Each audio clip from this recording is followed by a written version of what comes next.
What's shaking, my friends? Welcome back to my channel. My name is Shay, and today we're going to do the Pax Panic Tag. And I got tagged a long time ago and just have not completed this tag. I was tagged by Storytime with Sid. I'll link her channel down below. And she said in this video she would be love to hear my answers because she thinks they're going to be a lot different than hers. And guess what? They are.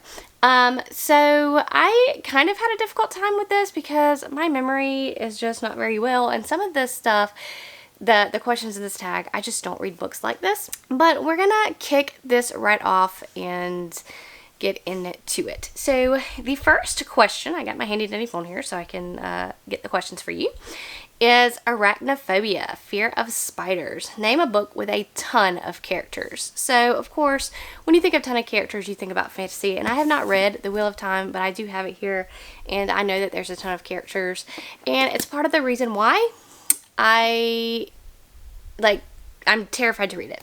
I haven't read a lot of books with a ton of characters, so I can't name a book that I physically have read, but 100% I wanted to get this read a long time ago, but I just didn't, so there you go. Number 2 is Coulrophobia, fear of clowns. Name a book with a ridiculous or funny scene.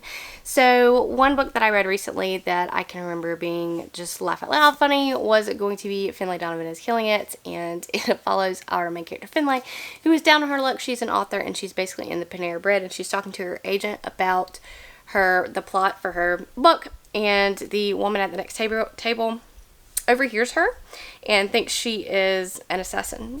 And so she hires her to kill her husband, and it's just hilarious. And 100% recommend this for a great time.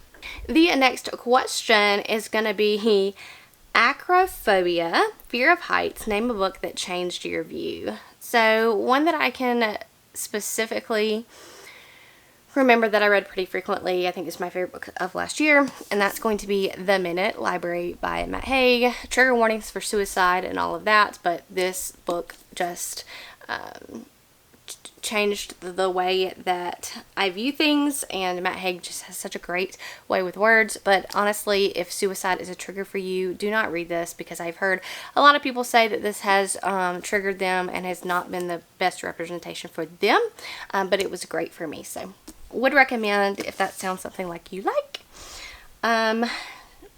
Let's see. Trypophobia, fear of holes. Name a book with a plot hole. So that's going to be something I read earlier this year, which is The Cartographers by Ping Shepherd. This book had 5,000 plot holes, but let me tell you something, I was here for it. It was so compulsively readable, and it kept me reading that I just could not put it down.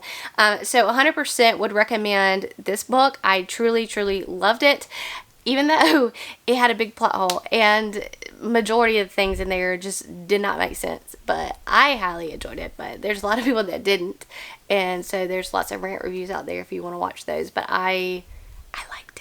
Another book, Mysophobia, fear of germs. Name a book with the best symptoms infection. So I normally don't read a lot of books with symptoms or infection.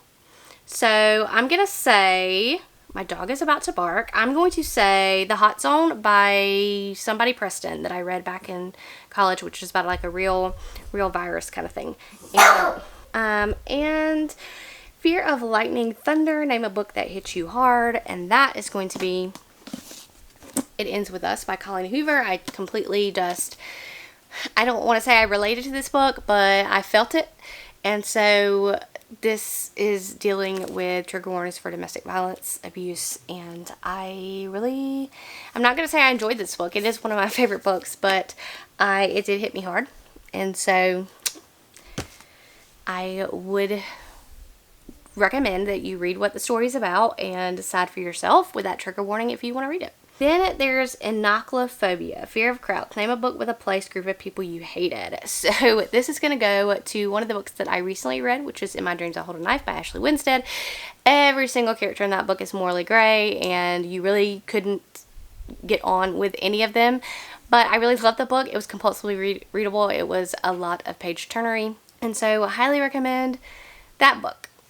So that's going to be the end of the tag, and then it's going to be who are you going to tag now. So let's see. I'm going to tag Eliza's Bookshelf, and I will put those channels down in the description below, as well as the questions, so y'all can do this tag yourself if you have not done this already. Alright guys, I will catch you guys later, and hope your reading is going all kind of well, and we'll see you next time.